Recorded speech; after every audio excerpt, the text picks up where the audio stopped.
বিসমিল্লাহির রহমানির রহিম। আসসালামু আলাইকুম। আশা করি সবাই ভালো আছেন। আজকে অনেকদিন পর আমরা একটা নতুন নিয়োগ বিজ্ঞপ্তি নিয়ে আসলাম এবং সেই নিয়োগ বিজ্ঞপ্তিটা এসেছে স্বাস্থ্য ও পরিবার কল্যাণ মন্ত্রণালয় স্বাস্থ্যসেবা বিভাগ থেকে। তো চলুন আমরা দেখি আজকে নিয়োগ বিজ্ঞপ্তিটার মধ্যে কি আছে এবং কতগুলো পদে কতগুলো শূন্য পদের সংখ্যা রয়েছে এবং কতগুলো পদের জন্য প্রার্থী আহ্বান করা হয়েছে।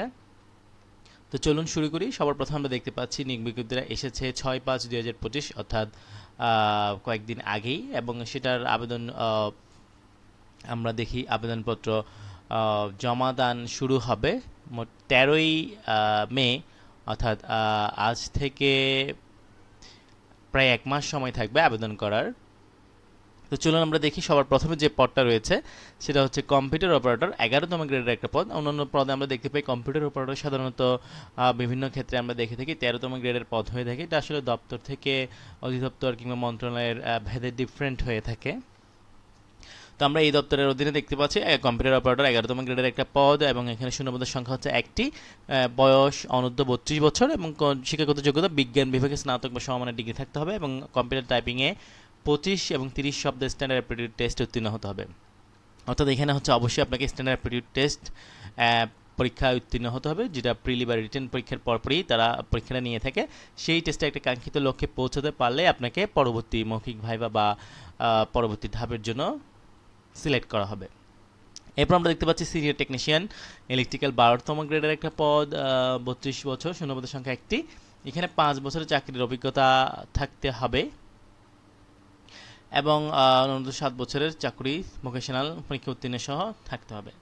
আচ্ছা, সিনিয়র টেকনিশিয়ান ইলেকট্রনিক্স এবং মেশিনিস্ট উভয় একই গ্রেডের পদ, এবং আপনার বয়সসীমা হচ্ছে 32 বছর। এক্ষেত্রেও দেখতে পাচ্ছি আমরা ইলেকট্রনিক্স কন্ট্রোল অ্যান্ড কমিউনিকেশন থেকে, এবং এখানে হচ্ছে machine tools operation and maintenance থেকে ডিগ্রিধারী হতে হবে, এবং সেক্ষেত্রে 5 বছর এবং যদি সমরূপ ট্রেডের মাধ্যমিক হয়ে থাকে তাহলে সেক্ষেত্রে 7 বছরের চাকরির অভিজ্ঞতা প্রয়োজন পড়বে। আমরা 5 নম্বর দেখতে পাচ্ছি সিনিয়র টেকনিশিয়ান 12তম গ্রেডের পদ, যেটা হচ্ছে পেইন্টার। কোনো স্বীকৃত বোর্ড হতে পেইন্টিং বা সমরূপে 5 বছরের যোগ্যতা থাকতে হবে, এবং মাধ্যমিক স্কুল সার্টিফিকেট যদি থেকে থাকে তাহলে সেক্ষেত্রে 7 বছরের চাকরির অভিজ্ঞতা থাকতে হবে।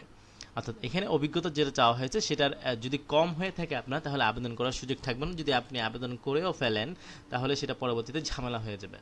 সো যাদের 5 বছর, ন্যূনতম 5 বছর, এর বেশি থাকলে ভালো, তারাই আবেদন করবেন। এরপর আমরা দেখতে পাচ্ছি PA2 chief technical manager, certificate computer operator, 13তম গ্রেডের একটা পদ, যেখানে আমরা দেখতে পাচ্ছি এটার বয়সসীমা 32 বছর, তবে বিভাগীয় প্রার্থীদের ক্ষেত্রে বয়সসীমা কিছুটা শিথিলযোগ্য, সেক্ষেত্রে 40 বছর পর্যন্ত আবেদন করার সুযোগ থাকবে। বিশ্ববিদ্যালয়ের অন্যান্য দ্বিতীয় শ্রেণী সমমানের জিপিএতে স্নাতক বা সমমানের ডিগ্রি থাকতে হবে, এবং কম্পিউটার ফাইল প্রসেসিং অর্থাৎ যাবতীয় অফিস রিলেটেড কাজের দক্ষতা থাকতে হবে, এবং শার্টলিপিতে গতিসীমা 80-50 এবং কম্পিউটার মুদ্রাক্ষরে গতি 30-25 থাকতে হবে। পিটিও টু টেকনিক্যাল ম্যানেজার, এখানে শূন্যপদের সংখ্যা 4টি। এখানেও সেম দক্ষতা চাওয়া হয়েছে এবং এখানে শূন্যপদের সংখ্যা 4টি। উচ্চমান সহকারী 14তম গ্রেডের পদ, অর্থাৎ যেটা আপার ডিভিশন অ্যাসিস্ট্যান্ট আমরা বলে থাকি, UDA।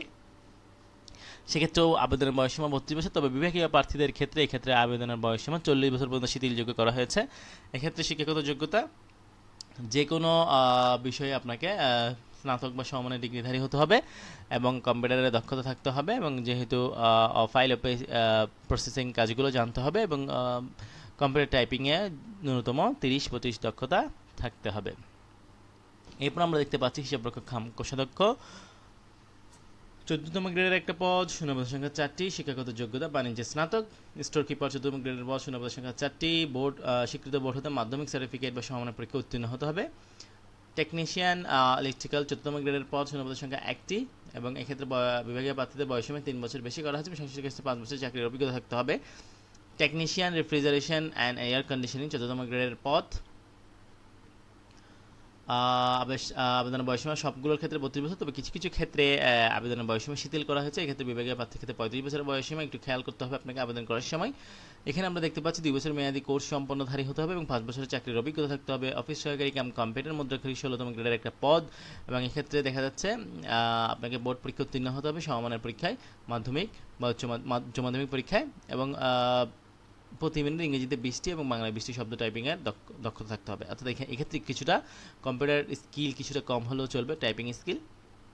Data entry control operator, এখানে 16তম গ্রেডের একটা পদ, শূন্যপদের সংখ্যা 3টি আমরা দেখতে পাচ্ছি। কোনো স্বীকৃত বোর্ড হতে উচ্চ মাধ্যমিক সার্টিফিকেট বা সমমানের পরীক্ষায় উত্তীর্ণ এবং বাংলায় কম্পিউটারে বাংলায় এবং ইংরেজিতে 20 শব্দের টাইপিং দক্ষতা থাকতে হবে। অফিস সহায়ক 20তম গ্রেডের পদ, শূন্যপদের সংখ্যা 2টি, মাধ্যমিক স্কুল সার্টিফিকেট অর্থাৎ এসএসসি পাস হলে আপনি আবেদন করতে পারবেন। অর্থাৎ এখানে দেখতে পাচ্ছি আমরা কিছু কোর পদ রয়েছে, যেগুলো হচ্ছে যে রেফ্রিজারেশন অ্যান্ড এয়ার কন্ডিশনিং, এরপর আমাদের রয়েছে ইলেকট্রিক্যাল, এরপর আছে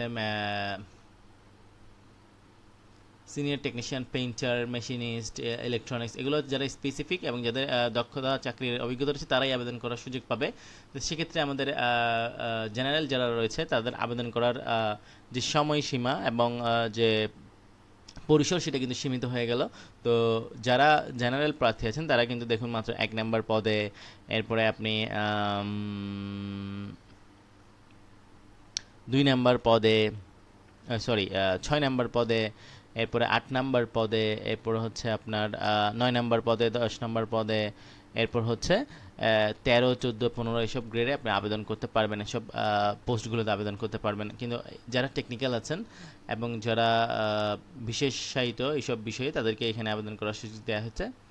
তো এই ছিল আজকের আসলে সার্কুলারটা। তবে এখানে নিচে কিছু হাইলাইট থেকে প্রতিবারের মতো যে বিষয়গুলো, সেটা হচ্ছে আবেদনের ফর্ম পূরণের শর্তাবলী এখানে অনুসরণ করতে হবে। সকল জেলার প্রার্থীগণ আবেদন করতে পারবে, এখানে কোনো জেলার রেস্ট্রিকশনস নেই। এবং আবেদনের ক্ষেত্রে বয়সীমা 32 বছর, কিছু কিছু ক্ষেত্রে আমরা দেখেছি যে বয়সীমা শিথিল করা হয়েছে, সেটা আপনি কাইন্ডলি দেখে নেবেন।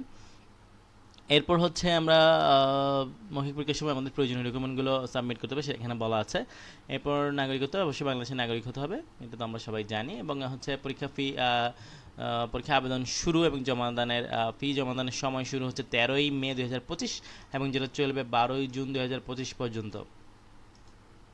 এবং এর পরপরই আপনাকে পেমেন্ট করতে হবে, 3 দিন হাতে সময় থাকবে। আমরা জানি আবেদন করার জন্য যে ছবির সাইজ এবং স্বাক্ষরের সাইজ সেটা সব চাকরির পরীক্ষাতে একই রকম হয়ে থাকে, মূলত সরকারি চাকরির পরীক্ষাগুলোতে সেটা হচ্ছে 300x300 এবং স্বাক্ষরের সাইজ হচ্ছে 300x80 পিক্সেল। এবং এটা যদি কারো 100 কেবি বা 60 কেবির বেশি হয়ে থাকে তাহলে সে আপনার পিক রিসাইজ একটা সফটওয়্যার আছে, বা সেখান থেকে ঢুকে আপনি কাস্টমাইজ করে নিতে পারবেন, সাইজও কাস্টমাইজ করতে পারবেন এবং পাশাপাশি যে পিক্সেল ডেন্সিটি সেটাও কাস্টমাইজ করে নিতে পারবেন। এরপর দেখেন এখানে পেমেন্ট কীভাবে করবেন সেটা এখানে বলা আছে, এসএমএস সিস্টেম কীভাবে পাঠাবেন। এরপর হচ্ছে অনেকে কী করে আবেদন করে বসে থাকে, সে আসলে ভুলে যায় যে সে আবেদন করেছে। তো এক্ষেত্রে আপনাকে খেয়াল রাখতে হবে যে আবেদন করার পরে আপনি সাথে সাথে পারলে পেমেন্টটা করে ফেলবেন, আটকে রাখবেন না। এক্ষেত্রে দেখা যায় পরবর্তীতে আপনি ভুলে যান, পেমেন্টটা করা হয় না আপনার। এরপর হচ্ছে কোনো সমস্যা থাকলে জব সংক্রান্ত, সেক্ষেত্রে এখানে ইনকোয়ারি করার জন্য প্রয়োজনীয় পর্যাপ্ত যোগাযোগ মাধ্যম দেওয়া হয়েছে এবং লিখিত মৌখিক ব্যবহারিক পরীক্ষা কোনো টিএডিএ প্রদান করা হবে না। সম্পূর্ণ অসম্পূর্ণ বাতিল, কোনো কারণ দর্শানো ব্যতিরেকে বাতিল বলে গণ্য হবে। নিয়োগ সংক্রান্ত বিষয়ে নিয়োগকারী কর্তৃপক্ষের সিদ্ধান্তই চূড়ান্ত বলে গণ্য হবে। সো এই ছিল আজকের নিয়োগ বিজ্ঞপ্তি। আশা করি এই বিজ্ঞপ্তিটা আপনাদের কাজে দিবে এবং যারা শুধুমাত্র জেনারেল ক্যান্ডিডেট তারা একটু দেখে শুনে আবেদন করবেন এবং যারা টেকনিক্যাল ক্যান্ডিডেট আছেন তারা তো অবশ্যই দেখে করবেনই। তো এই ছিল আজকের আপডেট। দেখা হবে পরবর্তী কোনো পর্বে নতুন কোনো টপিক নিয়ে। সে পর্যন্ত সবাই ভালো থাকুন, সুস্থ থাকুন। আল্লাহ হাফেজ।